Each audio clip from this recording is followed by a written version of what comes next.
नमस्कार दोस्तों, स्वागत है आप सभी का हमारे YouTube चैनल पर, जहां इतिहास को हम समझते हैं आसान भाषा में। आज से हम शुरू कर रहे हैं आधुनिक भारतीय इतिहास की एक नई सीरीज, और ये है हमारी पहली क्लास।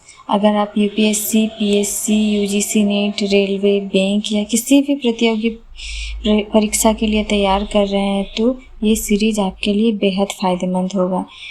इस पहले भाग में हम जानेंगे आधुनिक भारत के इतिहास की शुरुआत कब और कैसे होती है, ब्रिटिश ईस्ट इंडिया कंपनी के आगमन की पृष्ठभूमि और किस तरह भारत धीरे धीरे उपनिवेश बनता गया। हमारा उद्देश्य है कि आप न केवल तथ्यों को याद करें बल्कि इतिहास को समझें, महसूस करें और जी सके। तो चलिए बिना समय गंवाए शुरू करते हैं आधुनिक भारत के इतिहास का पहला अध्याय। तो आज हम पढ़ेंगे modern Indian history. Modern Indian history is the study of India from the mid 18th century. From the mid कितनी सेंचुरी से? Mid 18th century to 20th century। लगभग 18th सेंचुरी में स्टार्ट हुआ 20th सेंचुरी तक। तो 1757 से जब प्लासी की बैटल हुई तब से मॉडर्न इंडियन हिस्ट्री हम स्टार्ट हुआ है, ये समझते हैं। उसके बाद focusing on the British colonisation, the transformation of Indian society and struggle of independence. ये किसको फोकस करता है? ब्रिटिश कॉलोनाइजेशन को। उसके बाद ट्रांसफॉर्मेशन ऑफ इंडियन सोसाइटी में ट्रांसफॉर्मेशन कैसे हुआ, ये सब। उसके बाद कॉलोनाइजेशन के अगेंस्ट में स्ट्रगल ऑफ इंडिपेंडेंस जो हुआ, इसकी पूरी हिस्ट्री यहाँ पे हम पढ़ेंगे। It present the most dynamic and transformative phase of Indian society. ये दिखाता है हमें बहुत ही डायनामिक और transformative phases of Indian society का, marking a shift from medieval empire to colonial dominance and ultimately to the rise of the free democratic nation. ये हमें दिखाता है कि मेडिवल पीरियड से कॉलोनियल पीरियड, उसके बाद फ्रीडम कैसे मिला, उसके बाद एक इंडिया एक डेमोक्रेटिक नेशन कैसे बना, ये सब हम मॉडर्न इंडियन हिस्ट्री में पढ़ेंगे। तो स्टार्ट करते हैं हम beginning of modern Indian history. Modern Indian history कब से स्टार्टिंग हुआ? मैं पहले ही बता चुकी, 1757 टर्निंग पॉइंट था एक। In the battle of story begins in 1757 with the battle of Plassey. Battle of Plassey के साथ ये स्टार्ट हुआ। Where the British East India Company defeated Nawab Bengal. जब ब्रिटिश ईस्ट इंडिया कंपनी ने नवाब ऑफ बंगाल को, जो सिराजुद्दौला उस टाइम के नवाब ऑफ बंगाल थे, उन्हें हराया, तब से मॉडर्न इंडियन हिस्ट्री की शुरुआत हुई। ये this battle was not just military victory. ये मिलिट्री विक्ट्री ही नहीं थी ब्रिटिशर्स के लिए। It's signal the beginning of British political control in India. ये एक सिग्नल दिया था first British colonial political control in India में with the battle of Buxar. इसके बाद जब बैटल ऑफ बक्सर हुआ 1764 में, and the Diwani rights. Battle of Buxar जब 1764 में हुआ, इसके बाद दीवानी राइट्स जब 1765 में मिला, तब से British began collecting revenue from Indian lands. तब से ब्रिटिशर्स ने रेवेन्यू कलेक्ट करना शुरू किया इंडियन लैंड से, और कॉलोनियल स्टेट एस्टेब्लिश्ड होना शुरू हुआ।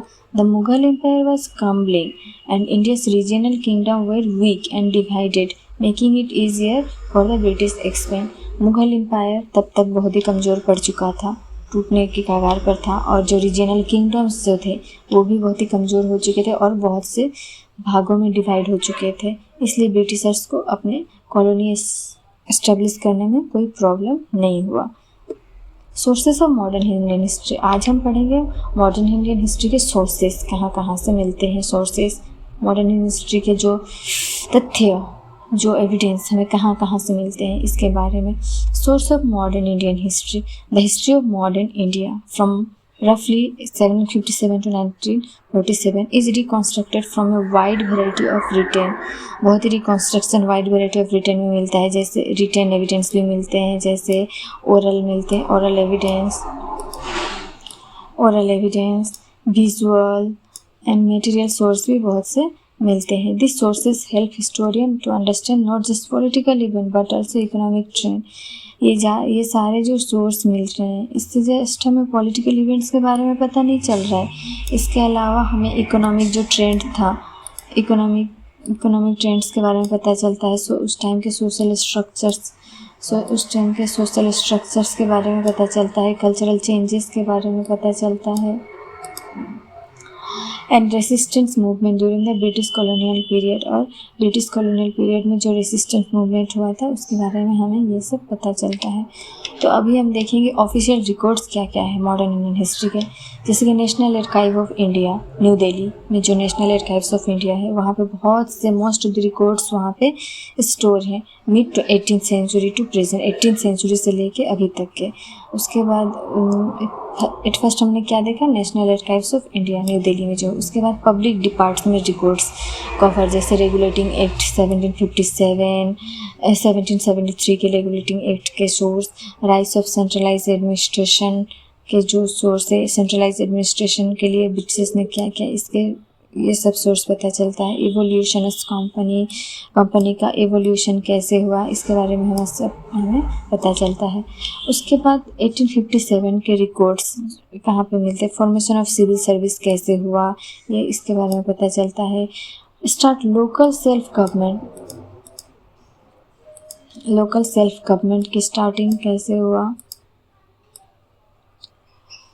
इसके बारे में पता चलता है। उसके बाद इश्यूज ऑफ इंडियनाइजेशन होने के जो इश्यूज आए थे उसके बारे में हमें पता चला। और टेरिटोरियल ऑर्गेनाइजेशन ऑफ प्रोविंसेस को टेरिटोरियल ऑर्गेनाइजेशन कैसे मिला, इसके बारे में पता चलता है, ये सबसे पता चलता है। इसके बाद हम देख रहे हैं in 1767 James Rennell became the first surveyor general of Bengal, starting scientific mapping of Indian frontier. 1767 में जेम्स रनल नाम के first survey general of Bengal हुए थे। कौन? 1767 में जेम्स रनल ने क्या हुए थे, सर्वे जनरल ऑफ बंगाल। इन्होंने फर्स्ट साइंटिफिक मैपिंग बनाया इंडियन फ्रंटियर्स के ऊपर। किसने बनाया? 1767 में जेम्स रनल ने, survey general of Bengal first थे ये, इन्होंने ही साइंटिफिक मैपिंग किया इंडियन फ्रंटियर्स का। उसके बाद survey of Indian records provide data, जो सर्वे हुआ इंडियन रिकॉर्ड्स का वो हमें क्या डाटा देता है, जियोग्राफीज के बारे में बताता है, इंडियन के सोशल इकोनॉमिक कंडीशन के बारे में दिखाता है, एंड हिस्टोरिकल फैक्ट्स जो हुए उसके बारे में ये हमें बताता है। उसके बाद home, judicial and legislative department record offer insight into colonial and social religious policies. हमें जो होम, जुडिशियल और लेजिस्लेटिव डिपार्टमेंट है वहाँ से जो सोर्स मिलते हैं उससे हमें कॉलोनियल और रिलीजियस पॉलिसीज के बारे में पता चलता है। उसके बाद रिफॉर्म ऑफिस डॉक्यूमेंट्स, रिफॉर्म हुआ जैसे ऑफिस डॉक्यूमेंट्स 1920 से 1937 are crucial for studying constitutional development. ये हमें बताता है कि कॉन्स्टिट्यूशनल डेवलपमेंट कैसे हुआ, इसके बारे में हमें पता चलता है। उसके बाद state archives hold record from farmer British Indian troops. State archive से हमें पता चलता है कि इंडियन प्रोविंसेस के बारे में। उसके बाद princely state merge into India, princely state को इंडिया में मार्च कैसे किया गया 1947 में। फॉरेन एडमिनिस्ट्रेशन पॉलिसी, उसके बाद British rulers also include record of Indian power annex by the British. उसके बाद ब्रिटिशर्स ने ये इंफॉर्मेशन रिकॉर्ड्स किया है, जैसे कि ब्रिटिशर्स ने कैसे इंडियन पावर एनेक्स किया उसके बारे में। विच आर वैल्यूएबल सोर्स, ये सारे वैल्यूएबल सोर्स है मॉडर्न हिस्ट्री के। उसके बाद देख रहे हैं हम ट्रैवल अकाउंट, मतलब ट्रैवल अकाउंट से भी हमें पता चलता है मॉडर्न इंडियन हिस्ट्री के बारे में। तो उस टाइम में देखते हैं जॉर्ज फोस्टर नाम के जो पहले व्यक्ति 1783 में इंडिया आए थे, उन्होंने लिखा है ट्रैवल थ्रू बंगाल। वो कहाँ पे आए थे? Bengal, Lucknow, Srinagar, Nadaun, Kashmir, Kabul and Caspian Sea and Saint Petersburg before returning to England. His writing give insight into northern Indian political condition. इन्होंने जो बुक लिखा है उससे हमें पता चलता है कि उस टाइम के नॉर्दर्न इंडिया की पॉलिटिकल कंडीशन क्या था उसके बारे में। उसके बाद आए थे बेंजामिन हैन 1814 में, वो एक जर्नल लिखे हैं। सर्वे सिवरल टूर, नाम क्या है? Several tours through various parts of Indian peninsula. Several tours through various parts of Indian peninsula. He provided detail information on the economic product of south India. ये हमें डिटेल्ड इन्फॉर्मेशन देता है south India के बारे में और वहाँ के इकोनॉमी के बारे में। उसके बाद आए थे जेम्स बर्न्स 1831 में। इन्होंने लिखा है मेडिकल टोपोग्राफी के ऊपर में Bhuj and visit to the court of Sindh, और वो इनका लिखा हुआ बुक का नाम है क्या, visit to the court of Sindh, offered information on the history of Kutch. ये हमें इन्फॉर्मेशन दिखाता है कच्छ के हिस्ट्री के बारे में। उसके बाद आए अलेक्जेंडर बर्न्स 1834 में। उन्होंने कौन सा बुक लिखा है, ट्रैवल्स इनटू बुखारा, 3 वॉल्यूम में उन्होंने ये बुक लिखा है। Describing his journey from India to Kabul, ये डिस्क्राइब करते हैं अपनी जर्नी इंडिया से काबुल तक की। The political goal was to explore the strategic value of the Sindh region for the East India Company. ये हमें दिखाता है पॉलिटिकल वैल्यू और strategic value Sindh region, East India Company के लिए सिंध रीजन कितना इंपॉर्टेंट था, पॉलिटिकल और इकोनॉमिक वैल्यू क्या थी, इसके बारे में इन्होंने लिखा है। क्या नाम है इनके लिखा हुआ बुक का नाम, ट्रैवल्स इनटू बुखारा, 3 वॉल्यूम्स में। किन्होंने लिखा है, अलेक्जेंडर बर्न्स ने 1834 में। उसके बाद आए CJ डेविडसन ने। उन्होंने एक डायरी लिखा है, diary of the travels and adventure of upper India. Diaries का नाम क्या है, diary of the travel and adventure in upper India. It is useful record for the time, ये बहुत ही यूजफुल रिकॉर्ड है उस टाइम के लिए। उसके बाद है जॉन बटलर 1855 में आए थे। उन्होंने लिखा है travels and adventure in Assam. He describe the tribal custom and society of Assam hill tribes. इन्होंने लिखा है ट्राइबल, असम के ट्राइबल और कस्टम्स और सोसाइटी के बारे में।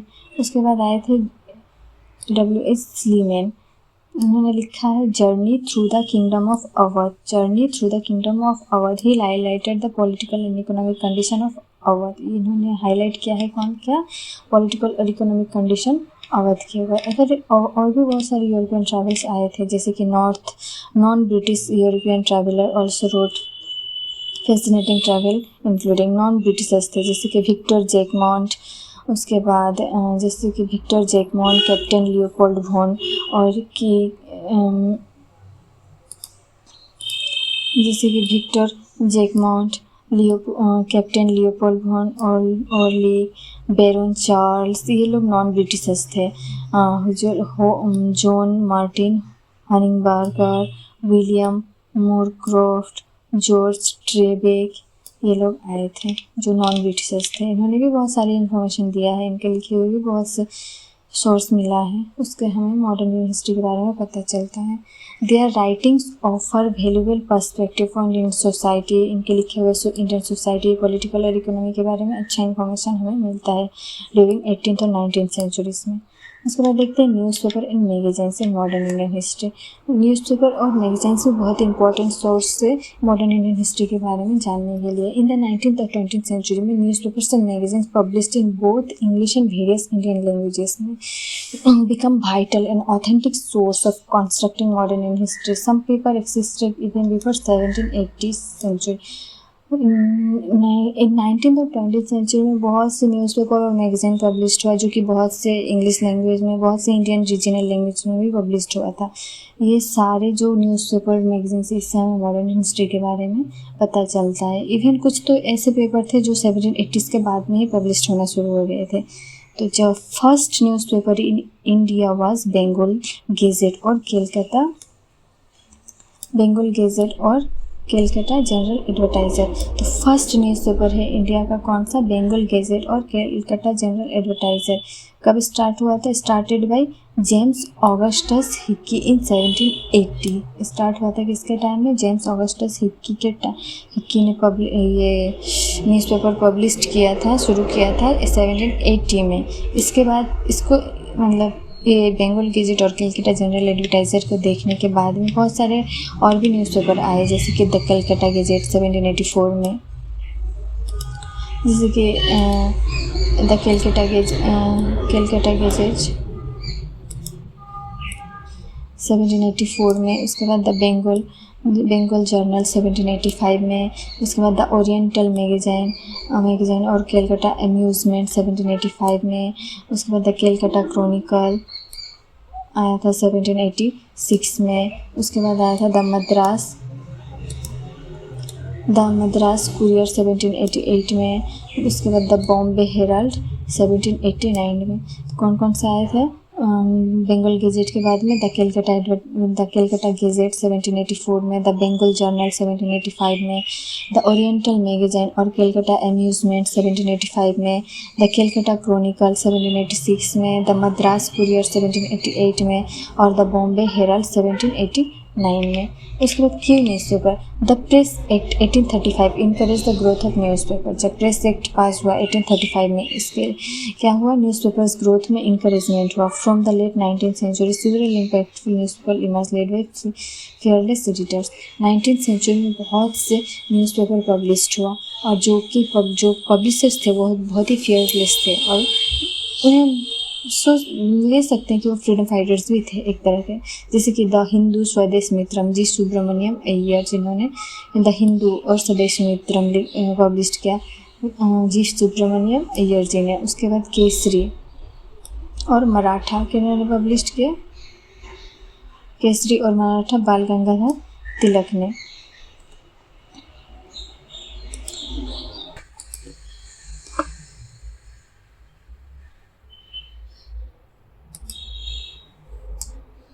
केसरी और मराठा शुरू किया बाल गंगाधर तिलक ने।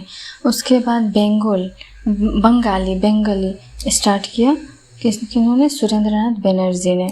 उसके बाद अमृत बाजार पत्रिका शिशिर और मोतीलाल घोष ने अमृत बाजार पत्रिका स्टार्ट किया। उसके सुधारक गोपाल कृष्ण गोखले ने सुधारक पब्लिश किया। इंडियन मिरर NN सेन ने। वॉइस ऑफ इंडिया दादा भाई नौरोजी ने और एडवोकेट GP वर्मा ने।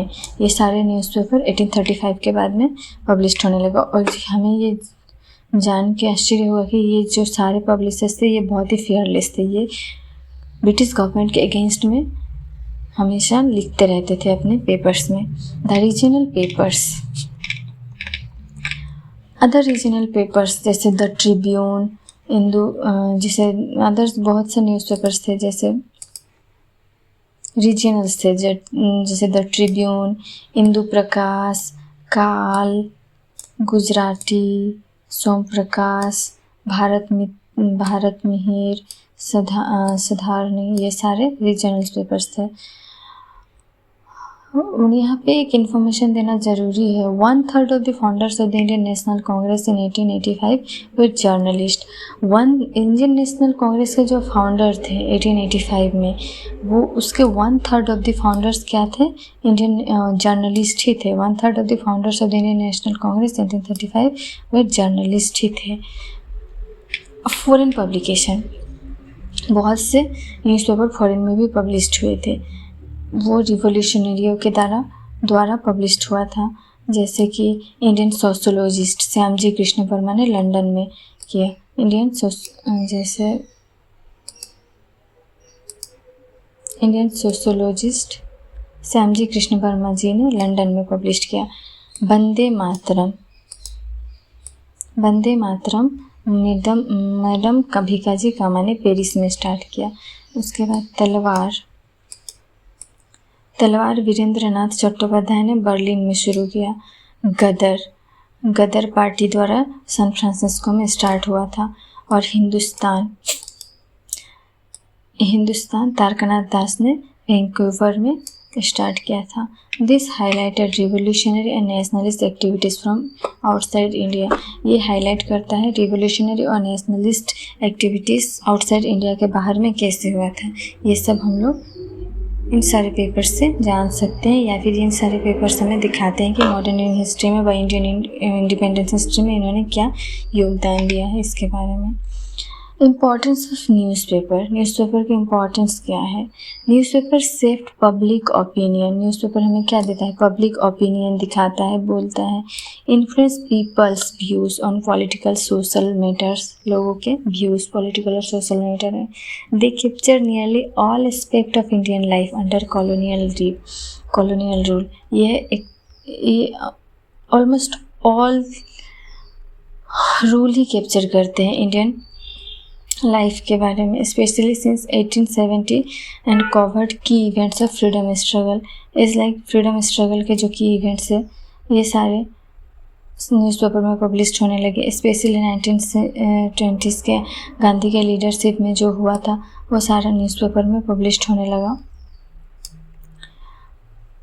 However, newspaper often reflect the personal and political ideologies.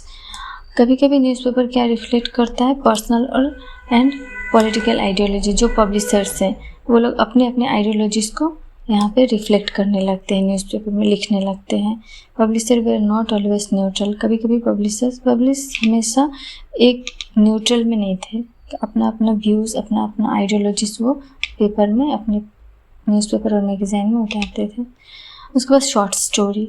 In the field of short story writing Rabindranath Tagore emerge as a renowned author. His stories like post master जो 1891 में and Kabuliwala offered a vivid and authentic glimpse into rural India's life. जो short story उस time में आए थे 1891 में post master और 1892 में काबुलीवाला रविंद्रनाथ टैगोर जी के लिखा हुआ, ये हमें उस टाइम के लाइफ स्टोरी के बारे में दिखाता है। सिमिलरली प्रेमचंद के लिखे हुए जो realistic stories reflect on true nature of society और पीपल्स बिहेवियर। प्रेमचंद जी के लिखा हुआ शॉर्ट स्टोरी से भी इंडियन सोसाइटी और लोगों के बिहेवियर के बारे में हमें जानकारी देता है। Apart from them many other short story writer also portrait the social realistic of colonial India through their work. इसके अलावा भी अदर बहुत से apart from them many other short story writers also portrait the social realistic in colonial India through their work. इसके अलावा भी बहुत से राइटर अपने स्टोरी में, अपने वर्क में दिखाए उस टाइम के सोशल कल्चरल हिस्ट्री लोगों के बारे में। Paintings is a historical source in colonial India. Paintings भी बहुत ही इंपॉर्टेंट हिस्टोरिकल सोर्स है कॉलोनियल इंडिया के बारे में। During the colonial period painting become a valuable source of information about India social, economic and political cultural life. Painting उस time के social, economic, political, cultural life के लिए बहुत important information है। This works help us to understand modern Indian history. ये हमें help करता है मॉडर्न इंडियन हिस्ट्री को समझने के लिए। तो इस टाइप के बहुत से पेंटिंग्स थे, जैसे कंपनीज पेंटिंग, उसके बाद 1857 के रिवोल्ट्स के पेंटिंग्स, उसके बाद कालीघाट पेंटिंग्स, उसके बाद art school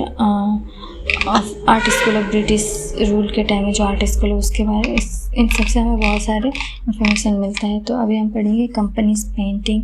one famous style was the company's school of painting. बहुत से पेंटिंग्स थे, इसमें सबसे फेमस थे company's school of painting. This were made by Indian artist for British officials and influence by European taste. ये बनाया गया था इंडियन आर्टिस्ट के द्वारा में ब्रिटिशर्स के लिए, जो यूरोपियन टेस्ट से, मतलब यूरोपियन की झलक दिखाई देती है इसमें। The decline of Mughal and Rajput miniature painting led Indian artist to work for the East India Company. तब जैसे कि मुगल डिक्लाइन हुआ और मुगल राजपूत जो मिनिएचर पेंटिंग्स डिक्लाइन हुआ, इसके बाद आर्टिस्ट किस तरफ झुक गए, ईस्ट इंडिया कंपनीज के तरफ झुक गए और वो कंपनी के लिए पेंटिंग्स बनाने लगे। दे पेंटेड रेलवे प्रोजेक्ट। वो क्या क्या बनाने लगे, रेलवे प्रोजेक्ट्स बनाने लगे, नेचुरल हिस्ट्रीज इलस्ट्रेशन बनाने लगे, डेली लाइफ के सीन्स, जो ब्रिटिश ऑफिसर्स के जो डेली लाइफ के सीन्स है वो पोर्ट्रेट करने लगे। Around 1760 many artist moved from Murshidabad to Patna. बहुत से आर्टिस्ट मुर्शिदाबाद से पटना जाने लगे। लेट 18th सेंचुरी में Patna become major art centre. 18th century में पटना आर्ट का बहुत बड़ा सेंटर बन के उभर के आया। Company school style is also called Patna school. Company school style को एक्चुअली हम पटना स्कूल पेंटिंग से भी जानते हैं। अदर के सेंटर बहुत सारे और जो सेंटर्स थे पेंटिंग्स, एक वाराणसी और एक मद्रास पेंटिंग्स में थे। This paintings often shot everyday scene like market, selling grains and vegetables. ये पेंटिंग्स हमें दिखाता है हर रोज़मर्रा की ज़िंदगी के मार्केट, ग्रेन्स, वेजिटेबल्स सेल हो रहा है, इस सारे। They also capture themes like caste, religion and professions, specially in South India. South India के बारे में जो caste, religion, profession, specially South India के बारे में ये सारे दिखाता है। Artist shift from traditional bright Indian colour to lighter water colour in shades of blue, green and brown.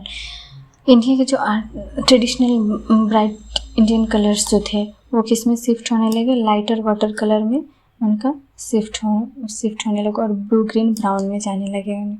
This works become visual records of Indian life under British rule. ये visual records हमें दिखाता है Indian life under British ruling. 1857 revolts in painting. In the revolt of 1857 was widely depicted in drawing. 1857 में जो revolt हुआ था वो widely कहाँ पे डिपिक्ट हुआ है, ड्राइंग्स में, पोस्टर्स में, कार्टून में, पेंटिंग्स में, बोथ इंडियन एंड ब्रिटिश, जो बोथ इंडियन और ब्रिटिश पेंटर्स के द्वारा। This visuals help historian understand how each side viewed the uprising. ये हमें हिस्टोरियंस को अंडरस्टैंडिंग करने में हेल्प करता है कि क्या हुआ था, कैसे हुआ था उस टाइम में। उसके बाद Kalighat painting in 19th century Calcutta. Kalighat painting became popular. Calcutta में कौन सा painting, Kalighat painting became popular, बहुत ही पॉपुलर हुआ था Kalighat painting. They portrait both mythological character and everyday life. ये पोर्ट्रेट करता था मिथोलॉजिकल कैरेक्टर के साथ साथ में एवरीडे जो लाइफ है लोगों का उसके बारे में ये पोर्ट्रेट करता था। This artwork captured the changes in urban life and comment on social issues. ये आर्टवर्क कैप्चर किया है अर्बन लाइफ्स को और सोशल इश्यूज को दिखाया है। Art school under British rule. British rule के टाइम में बहुत से आर्ट स्कूल खुले। After 1857 art school were opened in Bombay, Calcutta and Madras में आर्ट स्कूल खुले ब्रिटिश के रूल में। Their teaching followed the British Royal Academy model. यहाँ के जो टीचिंग दिया जाता था वो क्या था, ब्रिटिश रॉयल अकेडमी के मॉडल में। Indian students learn to use oil paintings on canvas and water colours on papers. Indian students क्या नया क्या सीखे, oil paintings and canvas and water colours का यूज़ करना सीखे। This explores led to a shift in artists through among the English educated urban middle class people also become more aware of the negative impact of colonialism. इससे क्या हुआ कि people जो लोग थे वो बहुत ही अवेयर होने लगे, नेगेटिव इम्पैक्ट उन पर पड़ने लगा, उन नेगेटिव इम्पैक्ट वो जानने लगे कॉलोनियलिज्म के बारे में। Rise of nationalist art. By the 19th century, a new Indian art movement began, inspired by nationalism. 19th century में न्यू मूवमेंट स्टार्ट हुआ नेशनलिस्ट आर्टिस्ट के द्वारा। Artist like Raja Ravi Varma and Nandlal Bose played key roles. Raja Ravi Varma और नंदलाल बोस ने बहुत ही अच्छा रोल प्ले किया। The Bengal school led by Abanindra. Bengal school art centre खुला। द बंगाल स्कूल किसके अंडर में, अवनींद्रनाथ टैगोर के अंडर में। और ई.वी.